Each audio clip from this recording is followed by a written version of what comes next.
Once upon a time, 26 years ago, a loving father and a mother was so happy welcoming their newborn baby. Me. I came to the world on March 24th, 1994. A year later, my little brother came to the world. And as the years passed, it turned out that I have 3 little brothers.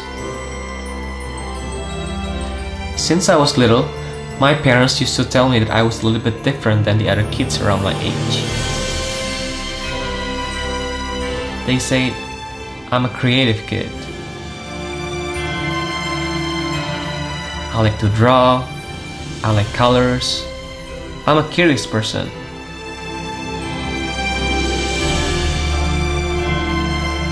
I'm also expressive and sensitive.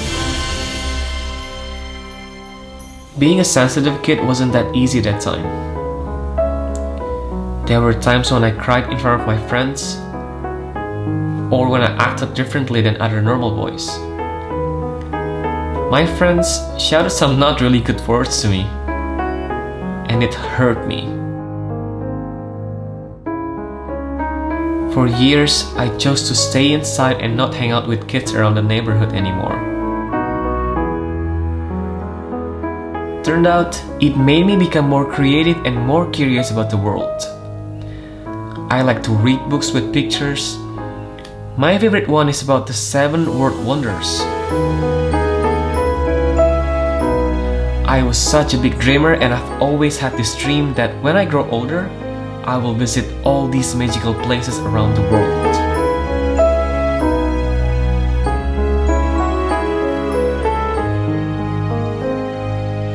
Years passed, we grew older.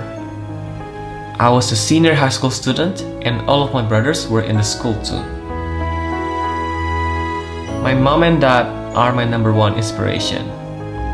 They worked really hard to make sure that all of us could finish our study and be successful one day. My family, we were not a travel family at all. I mean, education was already really expensive that time. So why spending money on something that is not in our priority? Although I have this big dream to travel around the world and visit the 7 world wonders, I understand. It just wasn't the time. So I kept these dreams in my jar of bucket list.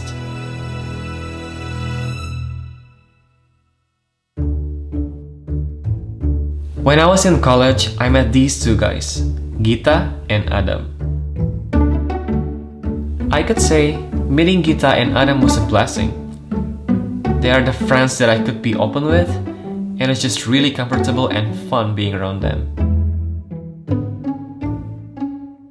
And guess what? They also have the same dream, to travel around the world. These sparked me up to be creative and to do something with them to realize our dream. In the 2nd semester, we joined a competition from a famous Asian brand. The challenge was to make a fashion stuff by using their product. And guess what the prize is? The first place will have a free trip for 3 persons to Australia. What a dream vacation! With all the motivation we had, we made this very cool futuristic looking dress that blown up the judge's mind. It was a very hard work, almost no sleep, and we just had a good feeling about it. And came to the announcement day. We were very nervous. Our hands were sweaty, our lips were shaking, our hearts were beating like crazy. And we won the 2nd place. We didn't get the chance to travel to Australia. We were sad, but I mean, it's alright. We are still the winners, right? As a 2nd place prize, we got one quite very expensive smartphone. And guess what? We had this brilliant idea to sell the phone. We did, and we bought tickets to Thailand from it. It was one of the most exciting days where I had my first flight ever in my life. 2014. The time I went on my first travel experience, and I was so lucky to be able to share it with two of my best friends. It was a really fun journey that opened my mind that traveling is not that expensive by doing it with some tricks. Like sleeping in a hostel, or couchsurfing, eat street foods, maybe a little bit of hitchhiking, you know, backpacker style.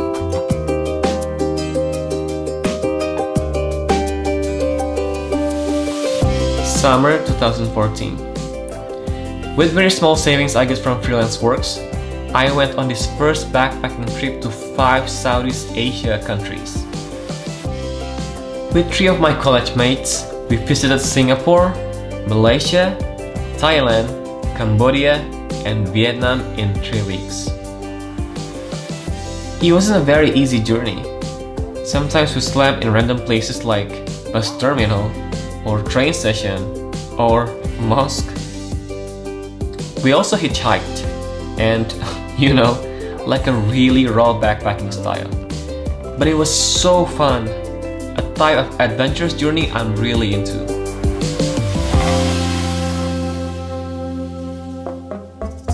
With my friend's camera he brought, I tried to make pictures and videos along the trip, and started to upload it on my Instagram and YouTube channel. Then I named it Backpacker Tampan. I feel like I owe you a big explanation, only for you who are not Indonesian though. So Tampan is actually not my name. In Indonesian language, Tampan means handsome, which, I mean... Anyway, okay, let's get back to the story. Summer 2015. I went on a solo backpacking trip for the first time, and the journey changed my life. With literally only around $200, I explored Nepal and India for a month. Now you might ask, $200, was that money enough? Of course, it didn't.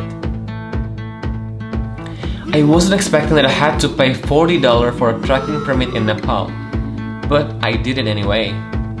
I went on this 5-day solo trekking in Annapurna region and made it to see the snowy mountain for the first time in my life.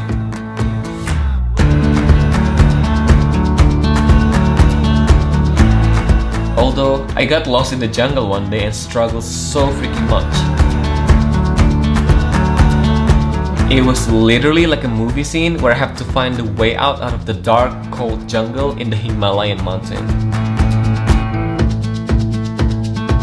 It's a really long story though, and I will probably tell you in the next video, but it was a happy ending because I ended up found this very beautiful farmer family living in a small hut in the edge of the jungle. Continuing to India, on my 18th day of the journey, it was in Taj Mahal. I was so happy that time because Taj Mahal is on the top of my bucket list. But it was really sad that I actually didn't have enough money to get into the Taj Mahal with the foreigner ticket price. I tried to beg the officer, but they just couldn't help me. That time, I felt like falling from 100th floor that I already climbed that far. But lucky me, there was a tuk-tuk driver telling me that I still can see Taj Mahal from the park behind it. Meta bah. I got so chill and cried when I finally got to see the Taj Mahal with my own eyes. After all these times, I was just seeing it from the book I read when I was a kid. Although I didn't get the chance to get inside the Taj, I was still very grateful. Backside of Taj Mahal, because when I was go to the main gate. So then I took a paper. I wrote down something to thank God for everything, and took picture out of it with the background of Taj Mahal. A month in Nepal and India was the craziest journey I've ever done. You only hear a bit of the full stories, but I've passed lots of struggles, tears, happiness, and lessons that made me a stronger person.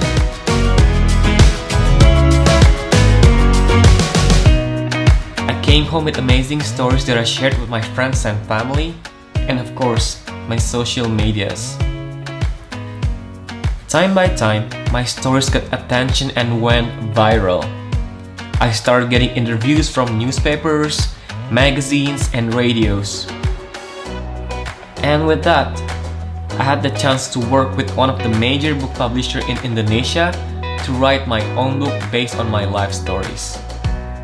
And it was published in January 2016.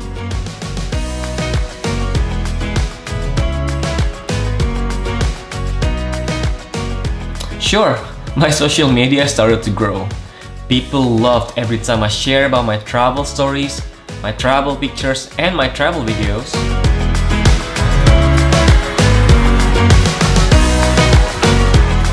That made me start to think, can I possibly make this as my career?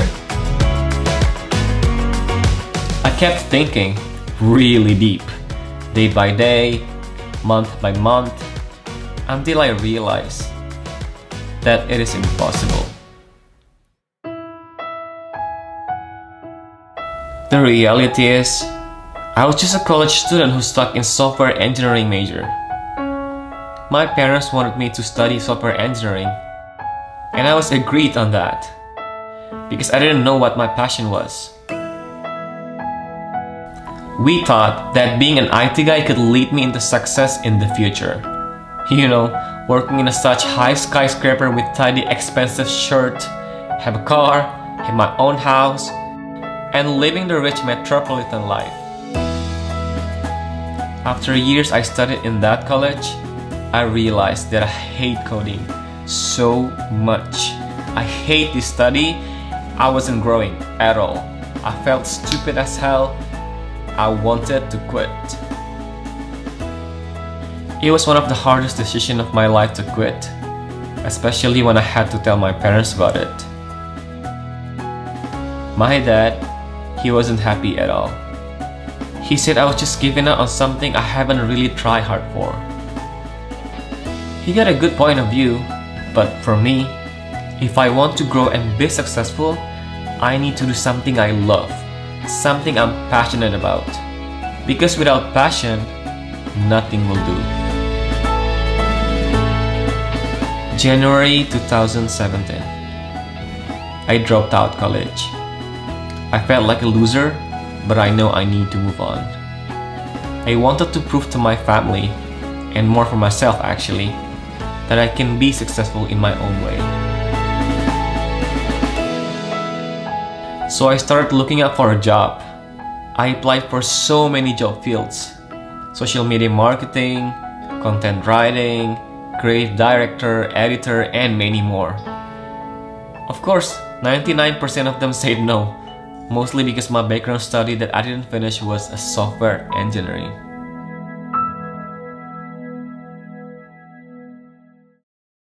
But there was one company said yes to me. It was a job as a wedding video editor in an Australian company based in Bali. I was surprised because my video editing experience was so shallow that time. The only videos I edited that time was just my own YouTube vlogs. And I edited that with Windows Movie Maker. Yes, Windows Movie Maker. But lucky me, the job I applied for was a 4-month intern program. So they will teach me video editing professionally with Adobe Premiere and Final Cut Pro X. And you know, the best part of this was actually Bali. Yep, I got a chance to work and live in Bali. I really never thought about that. This is brilliant.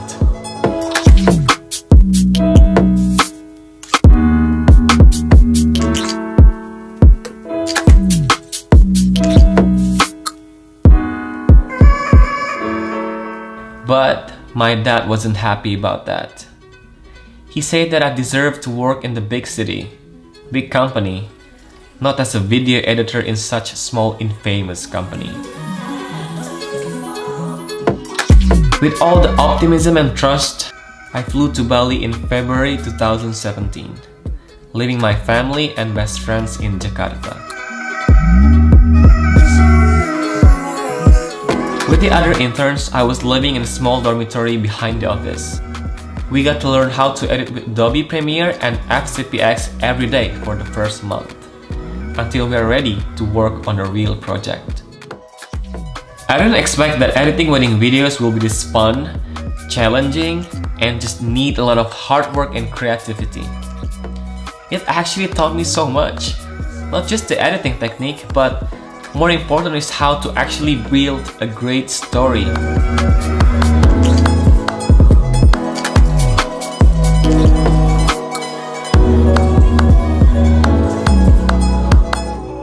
And finally, after 4 months of internship, all of us were welcomed to be the official full-time video editor in that cool company with such talented other editors. Living in Bali is just magical. I got the chance to explore the beauty of it every weekend. The beaches, rice fields, volcanoes, waterfalls, temples. Bali is insanely beautiful. I also got a chance to hang out and be friends with Bali Instagram photographers. Many of them are my best friends now. They are Cece, Wahyu, Rival, Angge, Wahde, Kadek, and many more.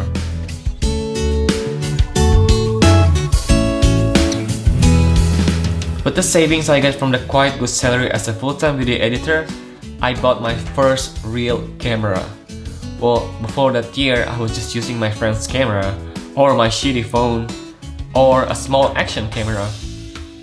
I started to learn photography, although I was just shoot without a mode that year, cause you know, technical things would just sucks to me. Or maybe I was just too lazy to learn though. Not only camera, I was overall financially getting better. I was afforded to buy a new laptop for editing, new motorbike to explore around Bali, and I'm so happy because I can help my family too, especially my brother's education. And because of that, my parents turned into supporting me 101%. Although they're sad that I'm living far away from them, they are very happy seeing me growing.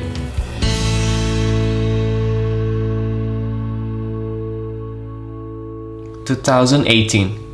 This is when things got a little bit unexpected.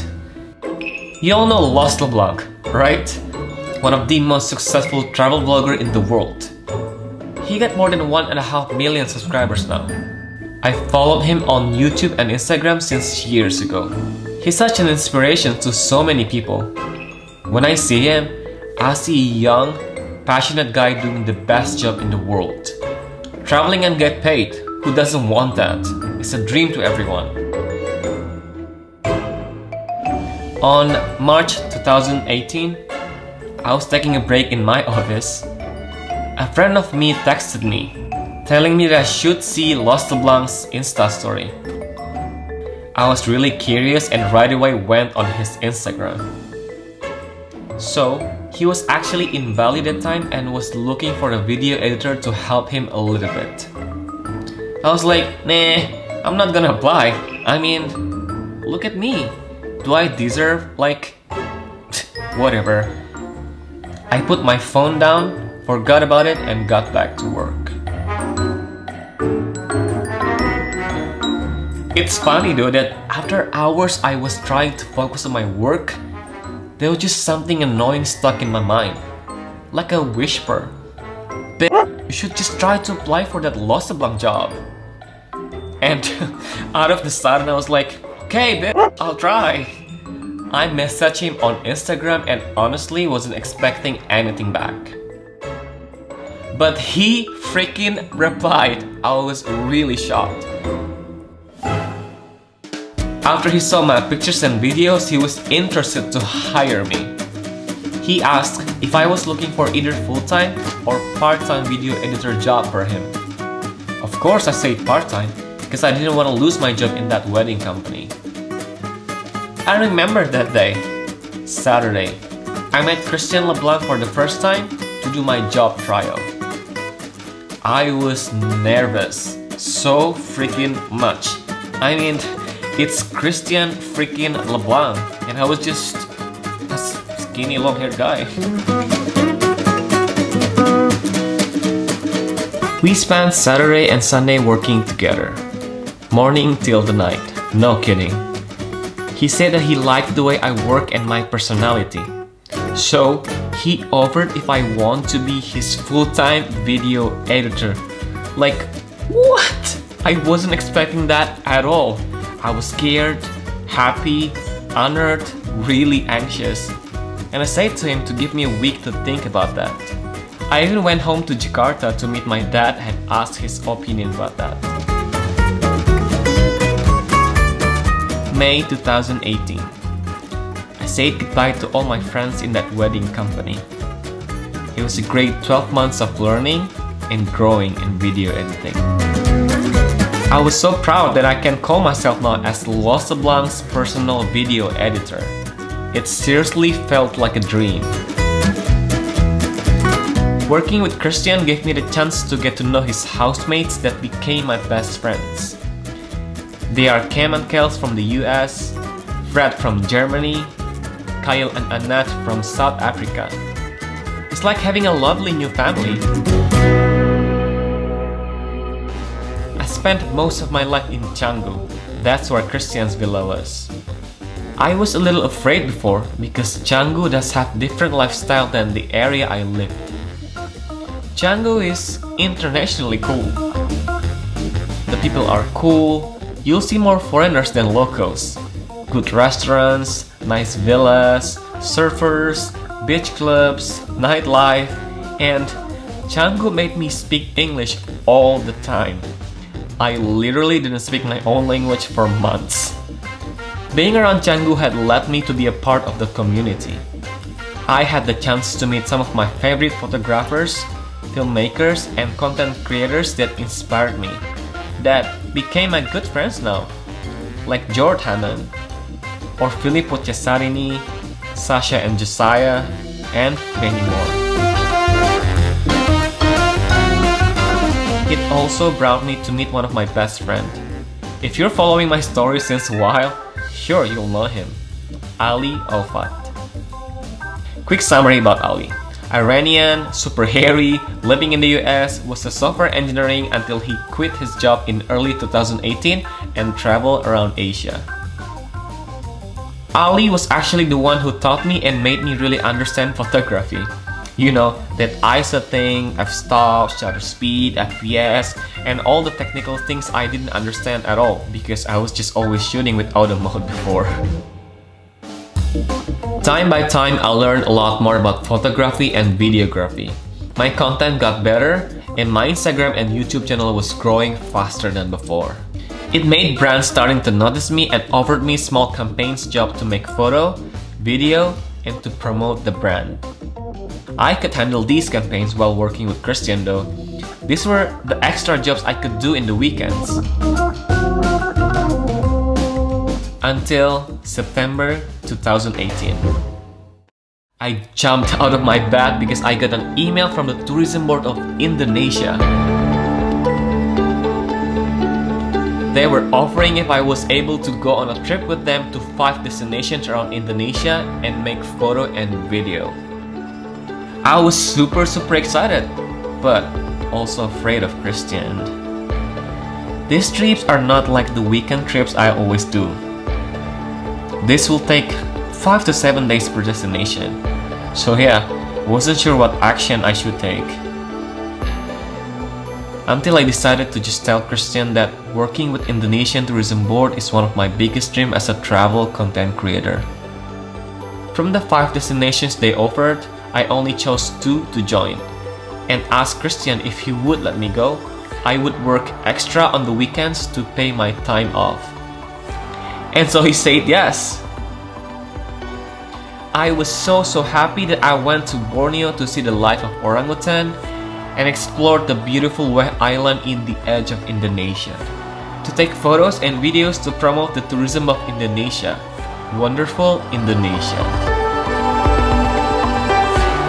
I also had the chance to bring some of my best friends like Ali, Cam and Kels, Filippo, Harival, and other content creators that we met on the trip.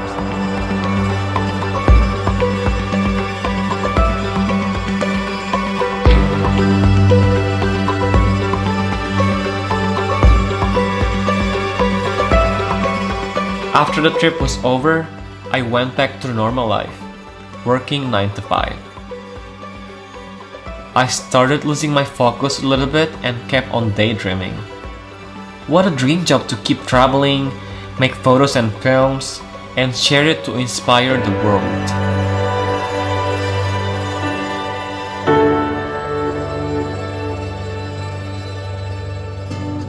November 2018. Shockingly, the tourism board of Indonesia contacted me again. Said that they liked my work and offered me another trip to Flores to make film. Of course, I was super happy. But in the other side, it's Christian. I felt really bad that I keep taking these extra jobs and I was just sure that he wouldn't be happy. And yep, he didn't let me go that time and I truly understand. I mean, if I were him, I would be mad too. I've already took a lot of day offs for different jobs, plus he knew that I would be taking another yearly 14 days off in the next January for my India trip.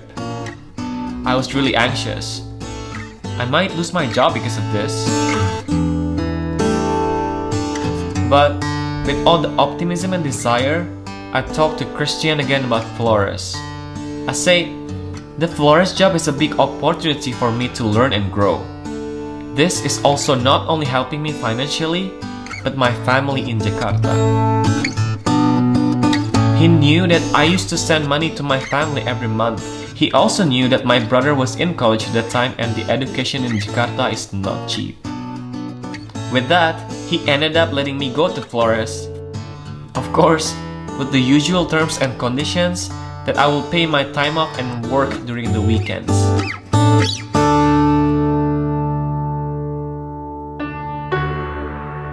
Flores trip was super magical. We spent 6 days crossing the islands from the east to the west, passing some of the most beautiful scenery we've ever seen in our lives. This trip was also a little bit different than the other trips I did with the tourism board. We actually made a film that was bought by Wonderful Indonesia to promote the tourism. And our film was proudly shown in International Film Festival in Austria. Definitely one of the most memorable journey I've ever done. After the trip, again, I went back to the 9 to 5 life. It was starting to get intense because I kept thinking about what I did with Wonderful Indonesia. That trip made me feel so much alive. I was so passionate, it was really pulled out my creativity, my comfort zone, and just such a great time to learn and grow even more. Then I asked myself, is this the time to quit 9 to 5? To pursue my dream to be a travel content creator and grow my own business? Am I going to survive though? How am I going to survive? What if I'm jobless? I was lost in thoughts.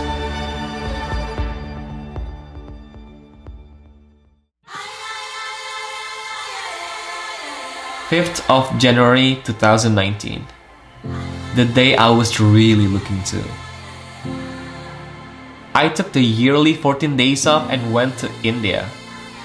This was planned a long time ago and the ticket was booked even when I was still working with that wedding company. I was planning to do it alone though, but lucky me, one of my best friend, Wahyu, was last minute joining me.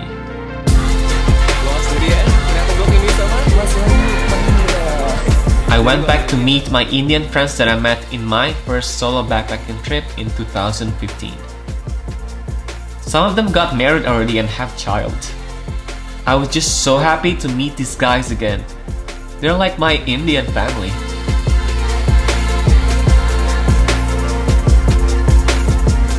I went back to the park behind Taj Mahal, met up Bah, and I started crying remembering the 2015 journey that was full of stories that changed my life. Now, I have money to buy the Taj ticket and was so happy to finally make my dream come true. This is one of the biggest dreams since I was a kid. One of the world's 7 wonders that I used to see in books. Now, it's just literally one step ahead from me. I made it. Not only to see the Taj, but I've grown this far in life.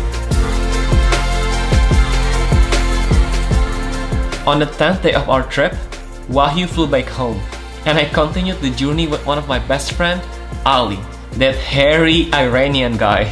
To be fair, we've spent the last month living as cheap as possible. Yeah. Backpacking, couch surfing. Ali is just a silly, really fun, and funny, and creative person to travel with. Together, we experienced some of the craziest moments of our lives in India. Okay. Like, when we crashed this really big Indian wedding party that looks more like a Coachella.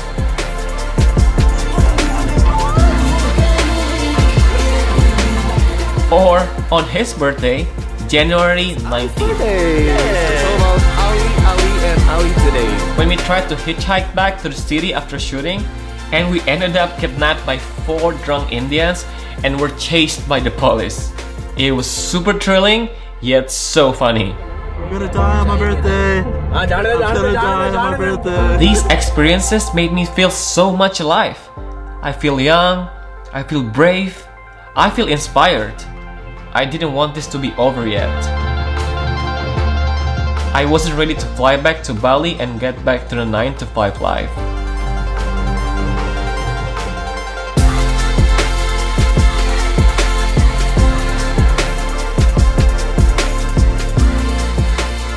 January 21st, 2019. I decided to burn my ticket back to Bali. I know that it was probably a really stupid decision, but I was just trying to be brave enough to follow what my heart says.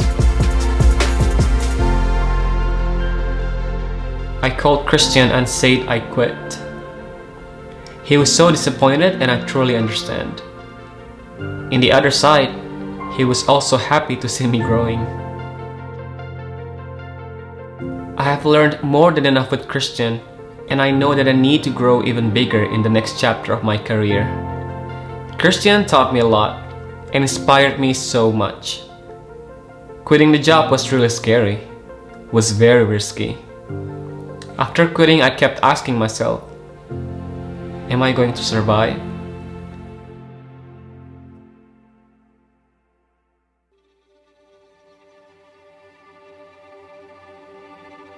July 16th, 2020.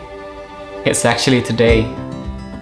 I'm now sitting in my work table, writing this narration and telling you the stories of my life. Now, you've heard quite a lot about my life. I was a big dreamer. I dropped out college. I quit this and quit that.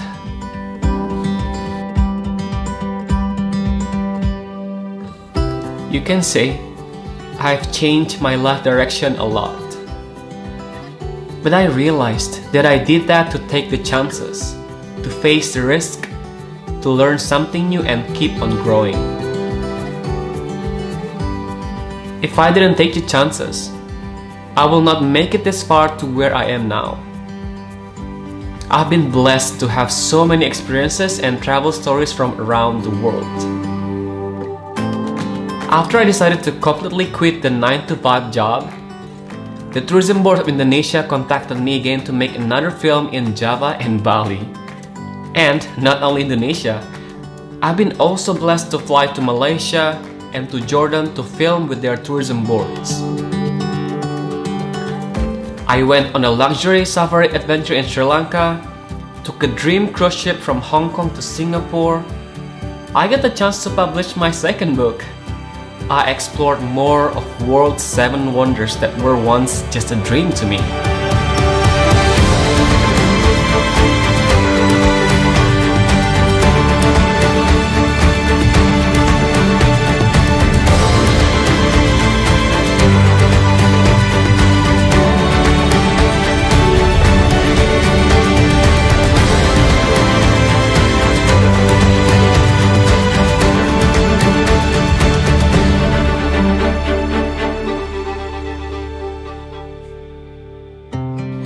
Everything seemed impossible until I realized there's nothing impossible if I want to work hard for it.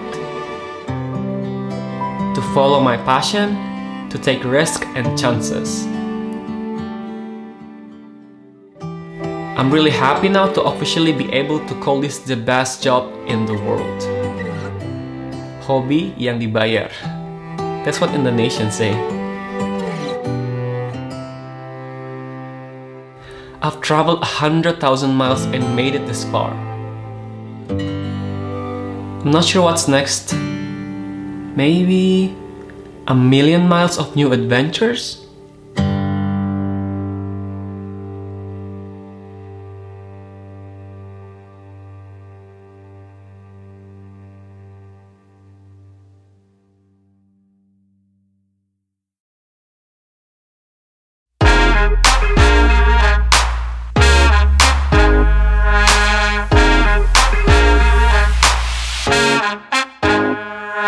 Goes lights, camera action when I step into the limelight. Easily adapted to the high life.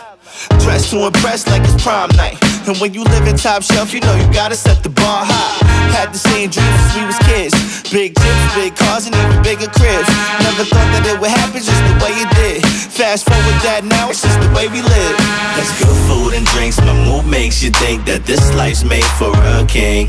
The room starts to shake, so smooth if you blink, you might just miss the whole thing. It's just a different way to move, living the high life. So many different things to do, living the high life. That's good food and drinks, my mood makes you think that this life's made for a king. So many different things to do, living the high life. And now it's girls, girls, girls I adore. The coupe only sit two, but in the back I got four. Talking about this high life, I mean as high as it go. That's kites, planes, clouds, the bank accounts that I own. Funny thing, it all started from a pen and a poem. Whoever thought that this could pay off all of my student loans? About to throw a party, invite everybody I know. Let me send a mass text to everyone in my phone. That's good food and drinks, my mood makes you think that this life's made for a king. The room starts to shake, so smooth if you blink, you might just miss the whole thing. It's just a different way to move, living the high life. So many different things to do, living the high life. That's good food and drinks, my mood makes you think that this life's made for a king. So many different things to do, living the high life. Talking about this high life, I mean as high as it go. Easily adapted to the high life. Talking about this high life, I mean as high as it go. Easily adapted to the high life. It's just a different way to move, living the high life. So many